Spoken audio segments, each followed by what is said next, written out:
Hi students, in last lecture we discussed about the examples of complexes of coordination number 6। आज हम उसके related एक और example को डिस्कस करेंगे।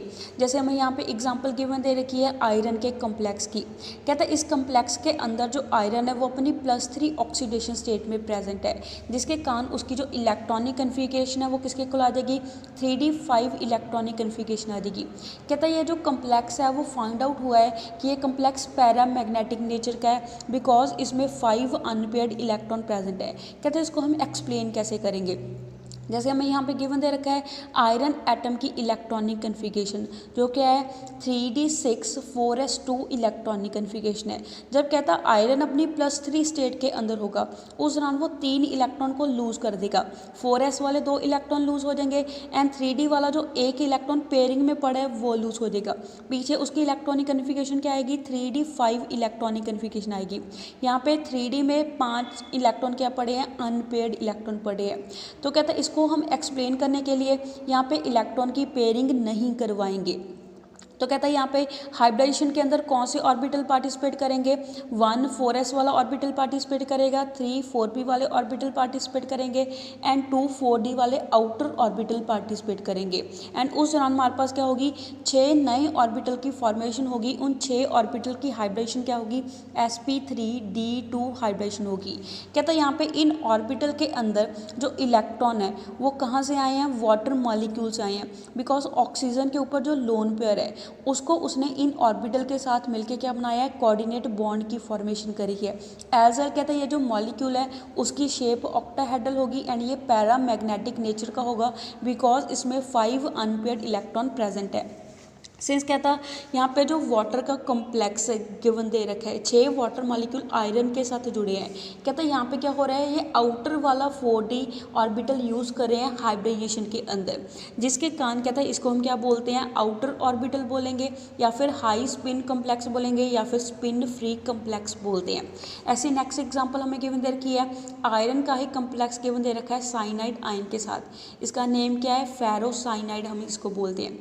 कहता है इस केस में जो आयरन है उसकी ऑक्सीडेशन स्टेट कितनी है +2 ऑक्सीडेशन स्टेट है। कहते हैं ये जो कम्प्लेक्स है वो डायामैग्नेटिक नेचर का होता है, जिसके कारण कहता है यहाँ पे जो हाइब्रिडेशन है वो कौन सी इन्वॉल्व होगी D2sp3 हाइब्रिडेशन इन्वॉल्व होगी। जैसे हमें यहाँ पे गिवन दे रखा है फर्स्ट हमें आयरन एटम की इलेक्ट्रॉनिक कन्फिगरेशन गिवन दे रखी है that is 3d6 4s2 electronic configuration होती है।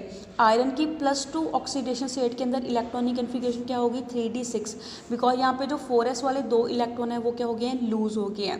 बिकॉज हमने पढ़ा है ये डायामैग्नेटिक नेचर का है। डायामैग्नेटिक नेचर को प्रूव करने के लिए यहाँ पे हम जो इलेक्ट्रॉन है 3d वाले उनको फोर्सली पेयर अप करवा देंगे। एज वेल कहता है हमारे पास क्या हो जाएंगे 2 इनर वाले 3d ऑर्बिटल है वो खाली हो जाएंगे।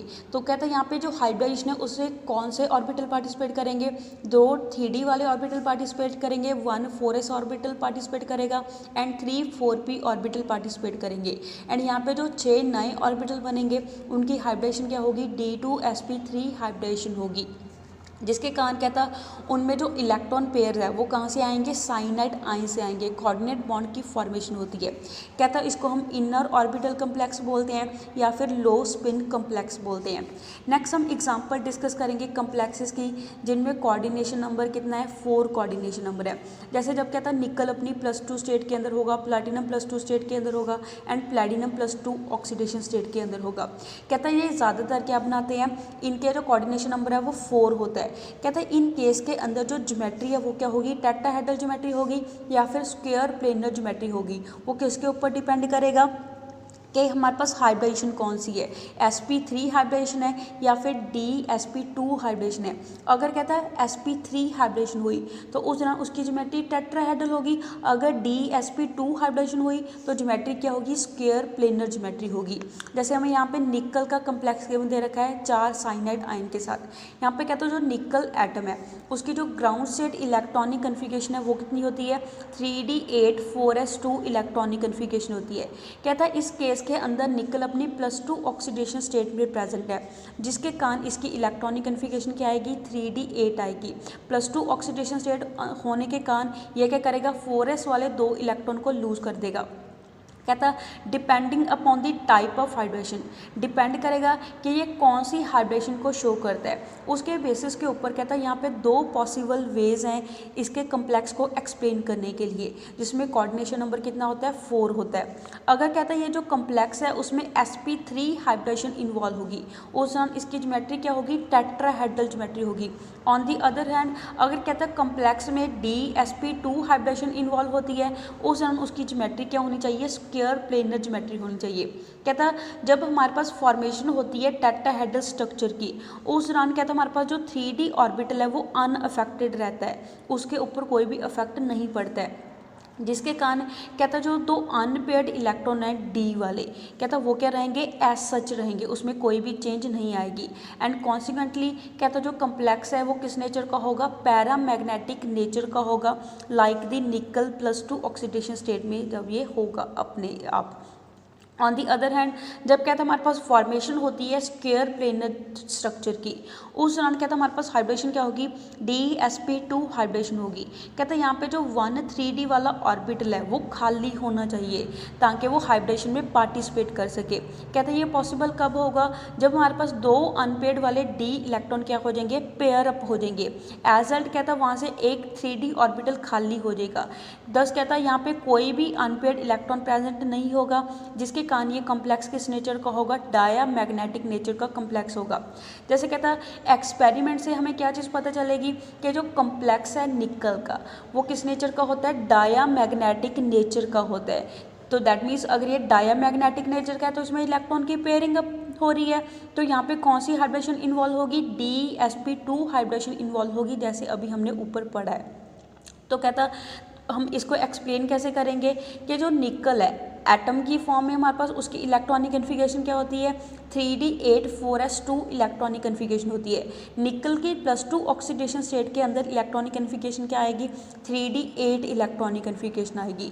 बिकॉज एक्सपेरिमेंट से हमें क्या चीज़ पता चली है कि ये डायामैग्नेटिक नेचर का कम्प्लेक्स है, जिसके कारण कहता है ये 3d वाले जो अनपेयर्ड इलेक्ट्रॉन है उसकी पेयरिंग करवा देगा, एज अट एक 3d वाला ऑर्बिटल खाली बचेगा। तो यहाँ पे हाइड्रेशन किसकी होगी, 1 3d वाला ऑर्बिटल, 1 4s वाला ऑर्बिटल एंड 2 4p वाले ऑर्बिटल हाइड्रेशन में पार्टिसिपेट करेंगे, जिसके कारण कहता 4 नए ऑर्बिटल की फॉर्मेशन होगी एंड चारों के चारों ऑर्बिटल की जो हाइब्रेशन है वो क्या होगी, dsp2 हाइब्रेशन होगी।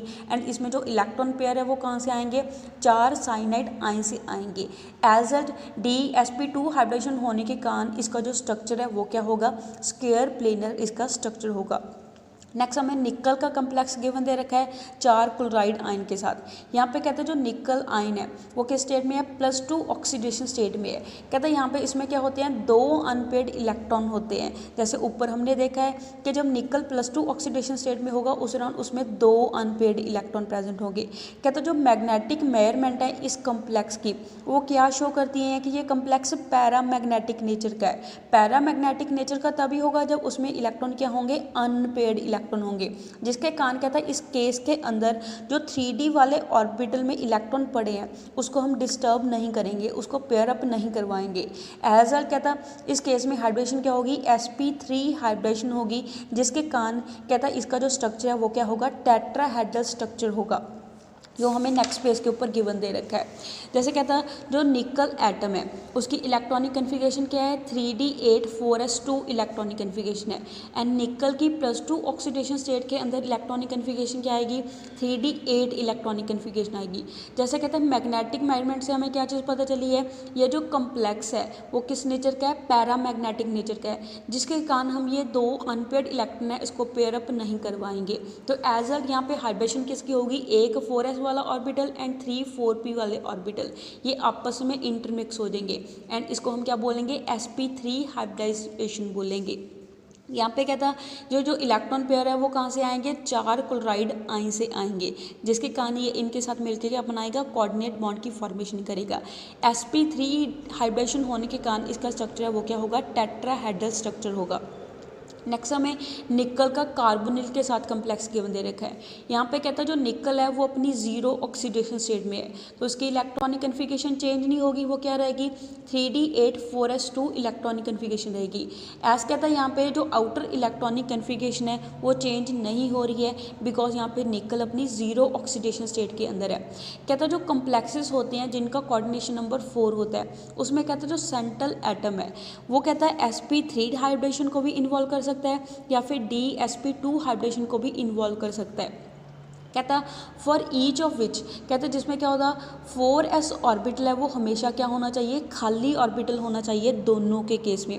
कहता जो इलेक्ट्रॉन्स है 4s ऑर्बिटल वाले उसको फोर्सली हम क्या करेंगे 3d ऑर्बिटल में जाके पेयर अप करवा देंगे, ताकि हमारे पास जो 4s ऑर्बिटल है वो खाली हो जाए, बिकॉज दोनों हाइब्रिडेशन के अंदर हमें 4s खाली चाहिए, जिसके कारण 4s को क्या करेंगे उसके जो 2 इलेक्ट्रॉन पेयरिंग में पड़े हैं उसको क्या करेंगे 3d में जो अनपेयर्ड इलेक्ट्रॉन है उसके साथ पेयर अप करवा देंगे फोर्सली। तो कहता देयरफॉर ये जो कम्प्लेक्स है वो किस नेचर का होगा, डाया मैग्नेटिक नेचर का कम्प्लेक्स होगा, जिसके कारण कहता है यहाँ पे कौन सी हाइब्रिडेशन इन्वॉल्व होगी sp3 हाइब्रिडेशन इन्वॉल्व होगी, एंड ये कम्प्लेक्स की शेप क्या होगी टेट्राहेड्रल स्ट्रक्चर को शो करेगा। यहाँ पे कहता हमारे पास एक 4s वाला ऑर्बिटल एंड 3 4p वाले ऑर्बिटल हाइब्रिडेशन में पार्टिसिपेट करेंगे, एंड कहता इनमें जो इलेक्ट्रॉन पेयर है वो कहाँ से आएंगे, कार्बोनिल से आएंगे। नेक्स्ट इज एग्जाम्पल हमें गिवन दे रखी हैं कम्प्लेक्सेस की, जिसमें जो कोऑर्डिनेशन नंबर है वो कितना है 5 कोऑर्डिनेशन नंबर है। जैसे फर्स्ट हमें एग्जाम्पल गिवन दे रखी है आयरन की, जिसमें वो 5 कार्बोनिल के साथ जुड़ा है। कहते जो ऑक्सीडेशन स्टेट है आयरन की इस कम्प्लेक्स के अंदर वो कितनी है, 0 ऑक्सीडेशन स्टेट है। कहता है ये फाइंड आउट हुआ है कि जो इलेक्ट्रॉनिक कन्फिगरेशन है अगर 0 ऑक्सीडेशन स्टेट होगी वो उसकी इलेक्ट्रॉनिक कन्फिगरेशन क्या आएगी 3d6 4s2 इलेक्ट्रॉनिक कन्फिगरेशन होगी, बिकॉज उसकी इलेक्ट्रॉनिक कन्फिगरेशन यहाँ पे चेंज नहीं हो रही है। कहते हैं इन अकॉर्डेंस विद दी हंस रूल, हंस रूल के अकॉर्डिंग क्या होगा कि जो 6 इलेक्ट्रॉन है कहते हैं वो 5 3d ऑर्बिटल को इस तरीके से ऑक्यूपाई करेंगे कि हमारे पास सभी पहले हमारे पास क्या होनी चाहिए अनपेयर्ड इलेक्ट्रॉन आनी चाहिए, उसके बाद इलेक्ट्रॉन की पेयरिंग शुरू होगी। कहते हैं जिसके कारण हमारे पास क्या होगा 4 अनपेयर्ड इलेक्ट्रॉन बचते हैं। कहता है कम्प्लेक्सेस के लिए जिसमें जो कोऑर्डिनेशन नंबर 5 है उसमें कौन सी हाइब्रिडेशन इन्वॉल्व होती है सेंट्रल एटम की, dsp3 हाइब्रिडेशन इन्वॉल्व होती है। कहते हैं यहाँ पे जो 4s ऑर्बिटल है वो क्या होना चाहिए, खाली ऑर्बिटल होना चाहिए, जिसके कारण कहते हैं ये जो 2 इलेक्ट्रॉन पड़े हैं 4s के अंदर वो क्या करेंगे उसको पेयर अप करवा देंगे 3d वाले इलेक्ट्रॉन के साथ। एज अ रिजल्ट कहते हैं हमारे पास क्या हो जाएगा, यहाँ पे कितने अनपेयर्ड इलेक्ट्रॉन बचेंगे, सभी के सभी इलेक्ट्रॉन की पेयरिंग करवा देंगे। जैसे 4s वाले 2 इलेक्ट्रॉन हैं ये यहाँ पे जाके पेयर अप हो जाएंगे, एंड कहते हैं ये वाले 2 इलेक्ट्रॉन हैं ये भी आपस में पेयर अप हो जाएंगे। एज रिजल्ट वहाँ पे एक 3d ऑर्बिटल है वो क्या बचेगा, खाली बचेगा, जिसके कारण कहते हैं यहाँ पे जो हाइब्रिडेशन है वो कौन सी होगी, dsp3 हाइब्रिडेशन होगी। एक 3d orbital 1 4s orbital and 3 4p orbital hybridisation में पार्टिसिपेट करेंगे, एंड जो हर एक ऑर्बिटल नया बनेगा वो dsp3 हाइब्रिडाइज्ड होगा। कहता इसमें हमारे पास कोई भी अनपेयर्ड इलेक्ट्रॉन प्रेजेंट नहीं है, जिसके कारण ये डाया मैग्नेटिक नेचर को शो करेगा, जो इसके एक्सपेरिमेंट रिजल्ट को भी क्या करता है, एग्री करता है। दस कहता है जो कम्प्लेक्स है आयरन का वो उसकी ज्योमेट्री क्या होगी, ट्राइगोनल बाइपिरामिडल ज्योमेट्री को शो करेगा, एंड ये डाया मैग्नेटिक नेचर का होगा। Next is magnetic properties of coordination compound and their geometries. नेक्स्ट हम मैग्नेटिक प्रॉपर्टीज को डिस्कस करेंगे एंड उनकी ज्योमेट्री को डिस्कस करेंगे। कहता जो प्रेजेंस होती है अनपेयर्ड इलेक्ट्रॉन की मॉलिक्यूल के अंदर, जिसके कारण कहता है वो क्या करता है, मैग्नेटिक प्रॉपर्टीज़ को शो करेगा। ये काफ़ी यूज़फुल होती है ये समझने के लिए कि उसका स्ट्रक्चर क्या होगा एंड उसमें एक बॉन्डिंग कैसी होगी मेटल के कम्प्लेक्स के अंदर। कहता है जो मैग्नेटिक मोमेंट होता है कोऑर्डिनेशन कंपाउंड का उसको हम डायरेक्टली मेजर नहीं कर सकते हैं, जबकि कहता है जो पैरामीटर्स होते हैं जिसको हम एक्चुअली मेजर करते हैं वो कौन सा पैरामीटर होता है, मैग्नेटिक ससेप्टेबिलिटी को हम डायरेक्टली मेजर कर सकते हैं। कहता है यहाँ से हम क्या करेंगे, जो पॉसिबल मेजर है मैग्नेटिक मोमेंट का उसको कैलकुलेट कर लेंगे। कहता है क्रिटिकल स्टडी से मैग्नेटिक मोमेंट डाटा की कोऑर्डिनेशन कंपाउंड के लिए कहता है जो फर्स्ट ट्रांजिशन सीरीज के मेटल्स हैं कहता है उसमें क्या होती हैं, कुछ कॉम्प्लिकेशन शो होती है। कहते हैं ये ऑब्जर्व हुआ है कि जो मेटल लाइन है अप टू 3 इलेक्ट्रॉन, कहता है वो मेटल लाइन जिसमें d सबशेल के अंदर क्या है 3 इलेक्ट्रॉन प्रेजेंट है, कहते हैं उसमें क्या होते हैं 2 खाली d ऑर्बिटल प्रेजेंट होते हैं। जिसके कारण क्या था वो अवेलेबल होंगे ऑक्टाहेड्रल ज्योमेट्री को शो करने के लिए, वो D2sp3 हाइब्रिडेशन को शो करेंगे along with 4s and 4p orbital. कहता जो मैग्नेटिक बिहेवियर होगा ऐसे आयन के केस में, एंड कहता है उनका जो कोऑर्डिनेशन एंटिटी होगी वो भी क्या होगी, सिमिलर कोऑर्डिनेशन एंटिटी को वो शो करते हैं। So that's all for today, stay home stay safe, thank you.